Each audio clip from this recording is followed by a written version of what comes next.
You can see he's by one of the jungle gyms. He's really looking pretty frustrated and angry.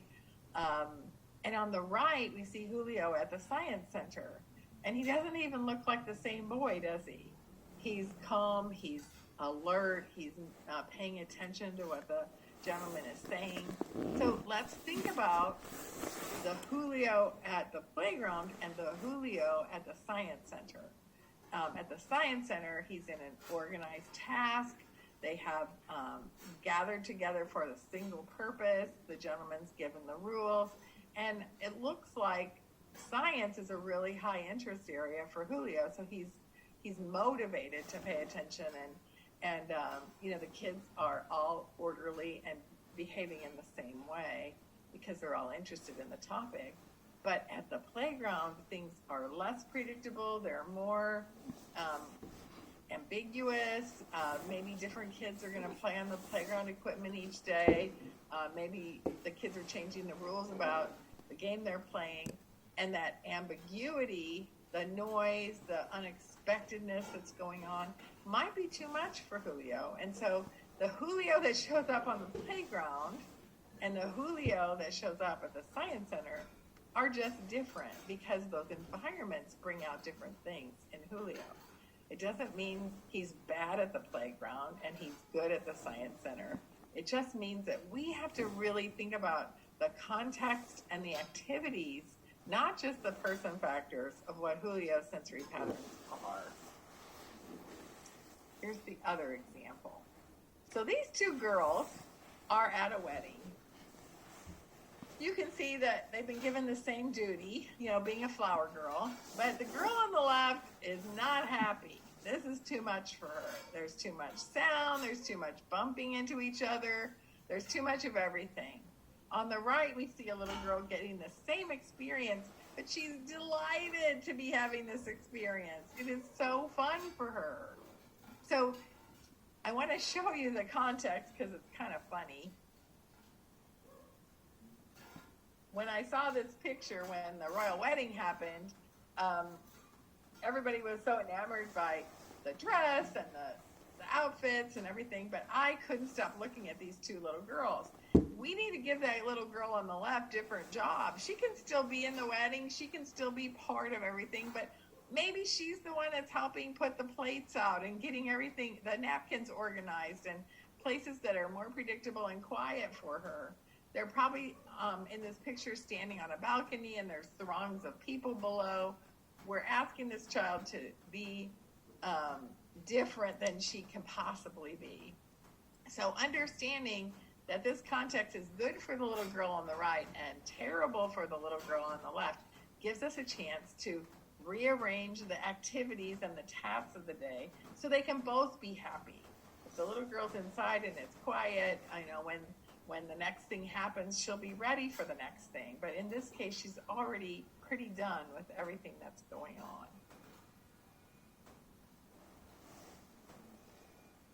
So to sort of sum up, everyone has sensory processing patterns.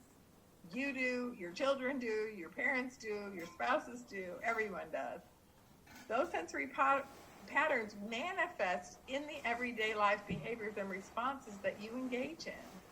You decorate your home based on your sensory preferences. You pick your routes to work. You pick the food you're going to eat. You pick the clothes you're going to wear, all based on your sensory patterns. It's so inherent in who you are that sometimes we don't think about that. But we get to think about it because people who have conditions where their sensory patterns are intense, it really makes their behaviors intense. And so that's what we're going to try to talk about is how to manage that. But all of us have these behaviors showing up based on our sensory patterns.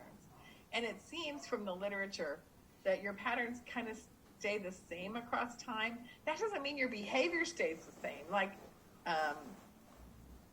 if you're a sensor, we have a cat that's a sensor, and he was very skittish when he was little, but he and we have learned like what kind of petting he likes and where he likes to be petted and under what conditions, petting him and brushing his hair is acceptable. And so now we don't have as many outbursts, but it's not because he quit being sensitive. It's because we found the right amount and type and time for the sensation that we give him. And so that idea that it gets better, it doesn't have to get better. Every sensory pattern is perfect. We just have to find the right settings and activities to match those sensory patterns to find the best possible success for quality of life. All right, so with what I've just told you, what do you know about yourself that you didn't know before? I'm going to have these pauses this is a long talk, so I'm going to have these pauses so that you can stop the recording and think about this. Or if you're with somebody else, you can have a conversation before you move on. What do you know about yourself now that you didn't know before? I'll stop. You can stop the recording, and then you can pick it up when it's time to start again.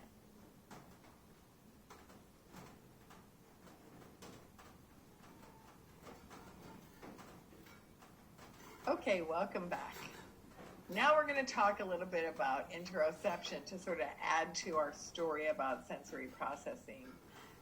So it's important that we understand that this is another part of sensory processing that hasn't gotten the attention that it needed until recently.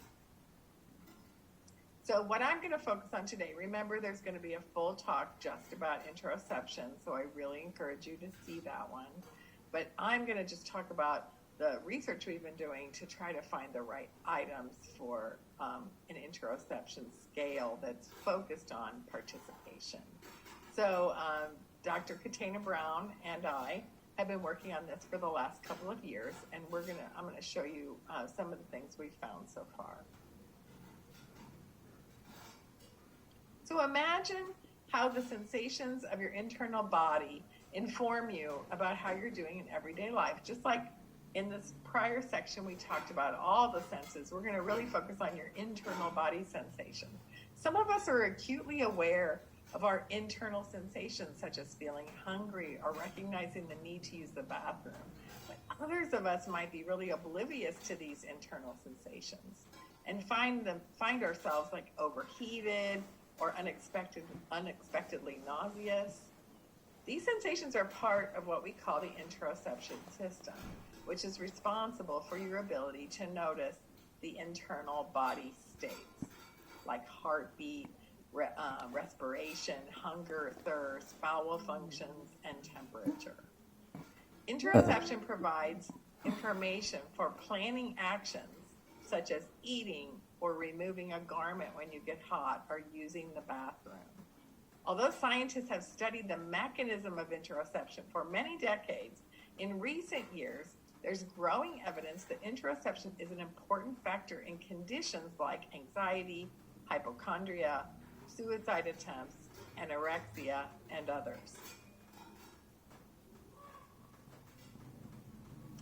So there are some existing interoceptive measures that use physiological and self-report approaches. And Garfinkel and colleagues sort of gathered all of that material together, and they suggest that there are 3 dimensions of interoception that must be distinguished. First, interoceptive accuracy refers to one's ability to report about internal body sensations when compared to physiological measures. So we would ask the question, can you accurately report when your heart is beating? Now, I'm sure you can see that this is kind of tricky for those of us who are applied scientists, like occupational therapists and educators and speech pathologists and physical therapists and social workers. We don't think about the meaningfulness of somebody being accurately able to report their heart beating. Secondly, they talk about interoceptive sensibility, which includes your self-perceived ability to notice the internal body sensations. So the question here would be, to what extent do you believe you focus on and detect your internal body sensations? So like a sensor might notice their body sensations a lot and be able to say, yeah, I notice that I'm hungry, I notice when I'm nauseous, I notice all of it, and it kind of disrupts my day because I notice it so often. And then what Garfinkel and colleagues say is that there's this third thing called interoceptive awareness, which describes one's metacognitive ability to recognize the synchrony of one's reporting with the actual physiological reading. So in this case, they would say, do you know whether you are accurately or inaccurately assessing the timing of your heart beating? So I hope you can all see that, these are important things for us to know, but they do not tell us information about participation. They don't tell us how it's affecting the person in their everyday life. So when we were working on one of the studies I'm going to show you, we examined these models because we had a really good reviewer that told us about it. And so we decided, she said, why do we need another interoception scale? And so we decided we needed to fit our ideas into this model to help, like the biology-based psychologists, for example,